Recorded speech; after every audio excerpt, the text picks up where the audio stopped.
All right, here we go. Welcome to week 11 of Beat the Odds. We got a big show today. Teddy's bringing the class, Mariah's bringing the sass, and Jack is bringing his big old brain, his big brain. Beat the Odds starts right now. From our Las Vegas studios, this is Beat the Odds, sponsored by Superbook at the Westgate Las Vegas Resort and Casino, and powered by Sports Grid. Welcome inside our Las Vegas studio. I'm Dave Hall. And I'm Mariah Janos. What's up with the sunglasses? Oh, didn't you know? Jerry Jones also designed our studio, and there's a little bit of a glare from the sun over there, so had to throw them on, you know? I told you guys, sassy, very sassy. Well, Dallas melts in the Texas heat. Week 11 is delivering some epic matchups, though, including Kansas City at Buffalo. Yeah, going to be fun. Coming up on today's show, Teddy and Jack will talk about that tasty matchup. Our Aaron Rodgers and his boys cooked, plus our player prop showdown and best bets. And I'll be chopping it up with our guy, Brandon Marshall, about 2 AFC showdowns this weekend, and if there are any indication of who we could see in that conference title game come January. The team from Sports Grid is here, too. Hey, Vegas, we're excited to beat the odds with you guys once again. Coming up, Joe Lisi and I will look at a great game from Derek Carr at New Orleans and another letdown from New York and Aaron Rodgers and what it means moving forward. So sit tight, and we'll join you guys in a bit. It's back to the crew out in Vegas. And for the record, Jack does not have a big... I saw what you did there, though. You had a couple of rhyming words. You look like you joined a really soft biker gang today. So somebody's giving this around right before they grumble. It's Michael Jackson. He's going to start dancing. You know, this whether you circle up, you know, you're going to find people. So that biker gang, the one that was left over. The good news is we're in November. We are. People making some money. And last week, a little bit dicey for the public, right? Oh. That too. That's beautiful. Let's talk some shockers and stunners. And it starts with the shockers. Buffalo Indy under 47. That was no fun last week. It's 23-13 with 3 minutes to play. Buffalo punches in a TD. You still got plenty of room to spare. Indy's got 2nd and 25, 3rd and 15, 4th and 8 with 30 seconds clock running. Yeah, they convert. And, of course, complete for a first down. 14 seconds left. Buffalo gets called for a neutral zone infraction. 2 seconds left. The final TD gets in the end zone. 30-20. Brutal for underbettors for Buffalo Indy. Tennessee LA wasn't much better. You know, that game. Tennessee scored a touchdown on the first drive and then didn't score another touchdown until the score is 27-10. And it's garbage time. And there's just enough time for one last drive. And they punch in that TD. 27-17 goes over the total. Underbettors not amused.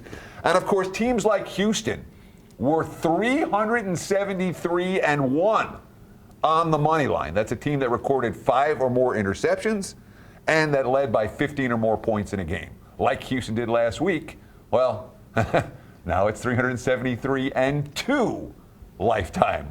Tough if you had Houston on the money line. Yeah, we're going to always have a few of those that are bad beats if you have on the right side, wrong side. But, you know, a couple of those jump out. Los Angeles under Harbaugh, he's been an auto bet to the under so far this year. So you're just giving back a little bit of profit if that's what you've been jumping onto, which we have a lot. Last week for the public, I think it was tougher, though, because you had a lot of underdogs across the board covering the number, winning straight up, 6 dogs straight up. So we've had kind of this ebb and flow of favorites to dogs. So general public giving back a little last week. Sure. I mean, when you talk about the public and some of these dogs, I mean, stunners. What happened? Carolina pulls the outright upset. The G-men can't be laying 6.5. Pittsburgh gifts Washington a TD with a bad fake punt. Didn't matter. They pull the outright upset. We saw the new coach bump for New Orleans. They pull the outright upset over Atlanta. 3 missed field goals has something to do with that. We saw Chicago go now 23 consecutive drives without scoring a TD. New England with the outright upset and then win but no cover. Minnesota, KC win no cover. San Fran win no cover. Detroit win no cover. Yeah, lots of dogs last week. Lots of data. We're in November trying to figure out what of this information we can grab and bet on going forward versus what we need to just push away. So that's the challenge right now. All right, you two. Beat it. Let's do it. Beat it. We're moving on. Right now, there seems to be about 6 teams, give or take, who could win this whole thing. Mariah is at the Superbook Westgate Las Vegas with more. Thanks, Dave. I'm here with EVP of Superbook Operations, Jay Cornegay. Jay, Dan Campbell's already talking about the postseason, so I figured we might as well shift our focus there too, looking at futures odds. Which teams are the favorite at this point in time?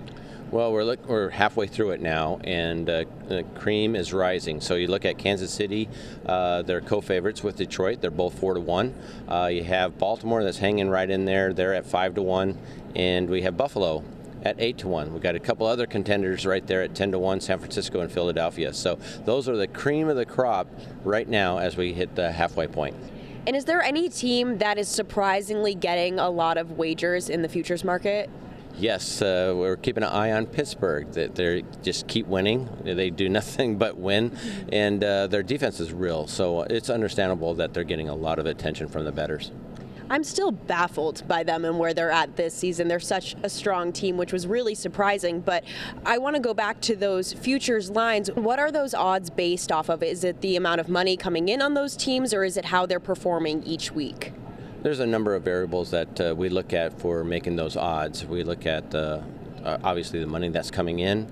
We're looking at how they're playing. We're looking at their injuries, and we're also looking at the remaining schedule. So all of those are factors in how we determine the odds. All right, Jay, thank you so much. Dave, we'll send it back to you in studio. And thanks to you too. Up next, Jack has some advice for all of us. Don't be lazy, as he sits over there eating candy or something. But he's talking about sports betting laziness. Plus, Teddy is going to break down that huge KC Buffalo game. Before we head to break, with 5 interceptions in Week 10, Detroit QB Jared Goff became the 3rd quarterback in the past 30 years to win a game while throwing at least 5 picks. But who were the other 2? The answer after the break.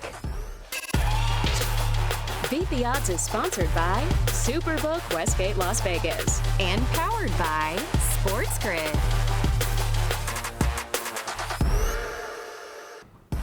Welcome back. Before the break, we asked you, with 5 interceptions in Week 10, Detroit quarterback Jared Goff became the 3rd quarterback in the past 30 years to win a game while throwing at least 5 picks. But who were the other 2? The answer, Matt Ryan and Tony Romo. Ryan did it in 2012 against Arizona, and Romo did it in 2007 against Buffalo.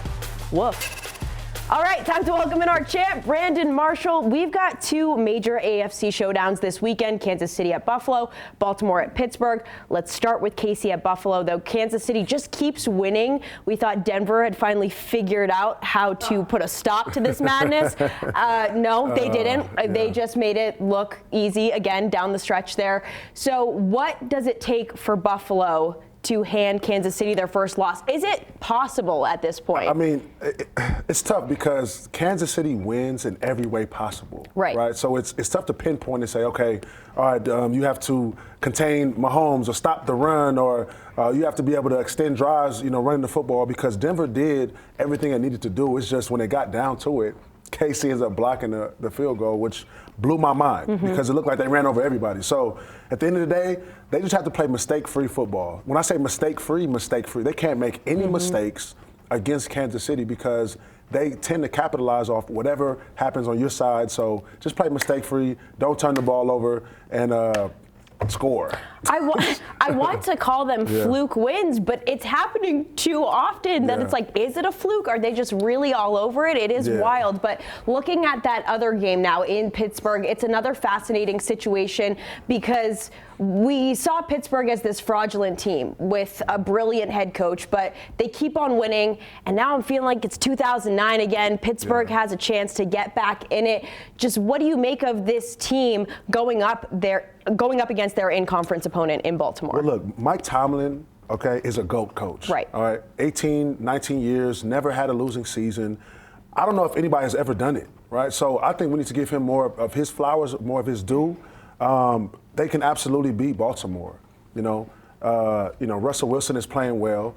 They have a great coach. They're just a unit. They're actually one of the teams that, I don't even know if you can call them a sleeper anymore. Right. Because, they're really creeping up there, and they're really the best team, or one of the best teams in the AFC right now. So, I love what Pittsburgh's doing. I love what they did at the trade deadline. Mike Williams, Preston Smith, I love what they're doing. So, one thing that's a weakness for Baltimore is their defense. And it's crazy to even hear that, right? Because Baltimore's always been a defensive franchise, but right now, number one offense, they have the last passing defense in the league, which is actually mind-boggling. So, they got to show that up, or they won't get past the AFC Championship, which we think they'll get to. But, this matchup is really indicative of what could happen in the playoffs. Yeah, both of them really this weekend is going to be very telling in the AFC, so we'll see how all that goes. Thank you so much, Brandon. All right, Jack says November is no time to get lazy. I think I disagree just based on the whole Thanksgiving vibe, but what do you mean by that, Jack? Yeah, Kansas City and Pittsburgh is an underdog. That's not good for your bankroll trying to fade either of them long term. But let's look at some information in November. Listen, I love laying around after Thanksgiving as much as anybody, but when you're playing when you're playing these games, though, you've got to do more than just look at what happened last week. And what happened last week sometimes will generate some value in betting on a team that played badly or did something weird last week. So let's look at Detroit and Jacksonville. You're not going to look at Detroit as having value most of the year. They've been a super sexy team all year long as far as covering numbers. This team since the middle of 2021, guys, 40 and 16 against the spread. That is that's cover rate over 2.5 years of football. So you're normally not getting value with them, but with all the interceptions last week, there's a little value there. Combine that when you have double-digit favorites in the league right now. They're 4-0 this year, covered every single time. So you might want to not jump off Detroit simply because they had turnovers last week. When we look at the other one, it's the same type of situation. You had one team in New England that took advantage of Chicago and basically not knowing what day it is. Fire their offensive coordinator, can't get the ball down the field, not scoring against anybody. Listen, I love Drake May as much as anybody, King, all right, but I'm not relying on him to cover numbers against Los Angeles that's been averaging over 20 against just about anybody. So I wouldn't take that one victory from New England and move it to this week. Let's find some value betting against them. And you mentioned, betting against Kansas City. I know you got more on that, Teddy. Sure. We have to talk about KC as an underdog because they put together a remarkable track record. This year, only one time as a dog. They went to San Francisco, won that game by double digits, a 10-point victory. Last year in the playoffs, you know what they did? They won at Buffalo, they won at Baltimore, they won at San Fran in the big game. 9-1 against the spread the last 10 for KC. Worth noting, the one of that 9-1, that was a loss at Buffalo in 2022. They're 7-0 their last 7 tries as road dogs. But it's important to note, all of that already happened. It's rear view mirror. So when we talk about KC moving forward, maybe not quite so good, ATS, compared to what they've done. Similarly, we've got a team that's a real dicey favorite when you think about it. That's New York, Gang Green. What are they? 1-4 against the spread their last 5. They lost to Denver. They lost to New England. They lost to Arizona, Pittsburgh. They've only covered 3 of their last 12 as dogs, or as favorites, I should say, consistently failing in this role. And of course, the veteran team with playoff aspirations, but it is worth noting, all 3 wins came by a TD or more. They have been decent when given the opportunity to step down in class. All right, good stuff. Thanks, guys. So Atlanta is in first place right now, thanks in large part to a man named Bijan. Here's Sports Grid with more on that. Kevin Walsh and Joe Lisi here, taking a look at some of the overperformers this past weekend. And Joe, I think we just start with Atlanta because Bijan Robinson is a player of great talent. But in a loss, pretty surprised to see him still put up 20 carries, turn that into 116 yards and 2 touchdowns. Can we trust Bijan to perform like this, win or loss for ATL? Absolutely.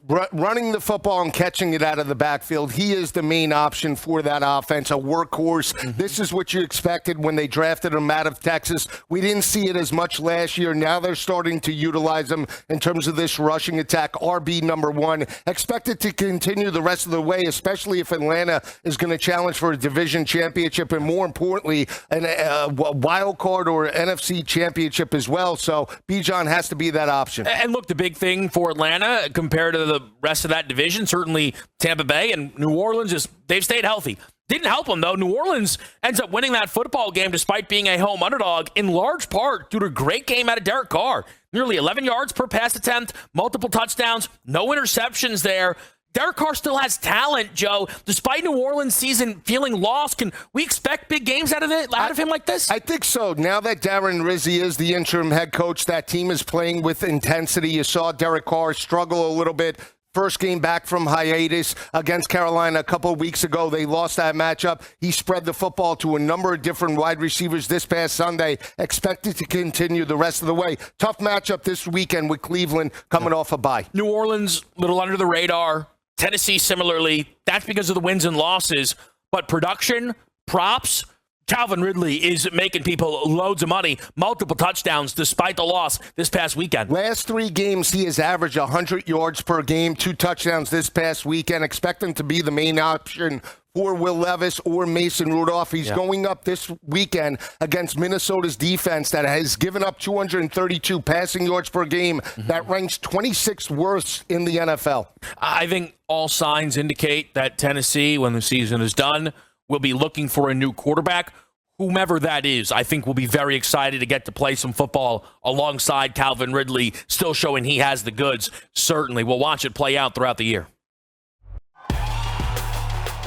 You're watching Beat the Odds, sponsored by Superbook at the Westgate Las Vegas Resort and Casino, and powered by Sports Grid.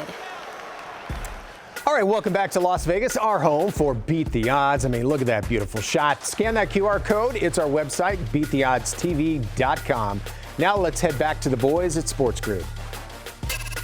Kevin Walsh and Joe Lisi here. Looking at some of the letdowns from this past weekend in the pro football landscape. And I think we got to look at Justin Jefferson, Joe. He's been having a great season for Minnesota.